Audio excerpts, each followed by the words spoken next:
Bienvenue dans cette nouvelle vidéo qui va vous présenter une œuvre que je tenais depuis longtemps à vous présenter. Et ça va être enfin le cas. Oui. Et faut que je me calme, d'accord? Tu vas te calmer les épaules qui bougent tout le temps. Parce qu'après, les gens vont croire qu'on est fou. Ah, là c'est bien. Aujourd'hui, nous allons vous présenter Les Cerfs-Volants de Kaboul de Khaled Hosseini, sorti en 2005. Notre roman raconte l'histoire d'Amir et Hassan, deux amis qui ont grandi dans des mondes très différents. Le premier est le fils d'un riche commerçant, le second est le fils de leur serviteur. Ces deux amis sont inséparables et se vouent une amitié incroyable grâce notamment au jeu des cerfs-volants. Cependant, un jour, Amir va trahir son ami de la façon la plus ignoble qui soit. Amir va être obligé de fuir avec son père aux États-Unis et Amir va emporter ce secret avec lui durant près de 20 ans. Quelques années plus tard, durant l'été 2001, notre cher Amir a grandi et refait sa vie en Californie.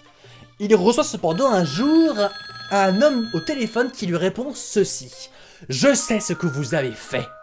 Amir est totalement bouleversé puisque ses secrets sont en train de le rattraper. Il va donc retourner en Afghanistan, sauver et retrouver l'ami qu'il a perdu et surtout racheter ses fautes. C'est sur ce speech que débute l'incroyable histoire de nos deux amis entre amour, amitié et haine. Comment ne pas se laisser porter par l'histoire de ces deux personnages dont les liens sociaux paraissent totalement brisés? Tous deux ont vécu en l'absence d'une mère. Si Hassan a été entouré de l'amour de son père, eh bien Amir cherche constamment l'amour du sien, quitte à commettre des actes qui le tortureront à vie. La plume de Khaled Hosseini nous emporte dans un univers incroyable, dans un univers torturé par la guerre et par les souffrances. Le seul cas de positif reste que cette amitié doit être défendue coûte que coûte. Et pourtant, en nous emmenant à des milieux de cela en Afghanistan, Hosseini nous fait rêver en parlant du pays qu'il a fait naître. Le grand point positif de cet ouvrage, c'est que notre récit est écrit à la première personne, ce qui nous permet de nous attacher à l'histoire très personnelle que nous offre le narrateur. Ce roman est unique en son genre et tellement culte qu'il a été d'ailleurs adapté au cinéma.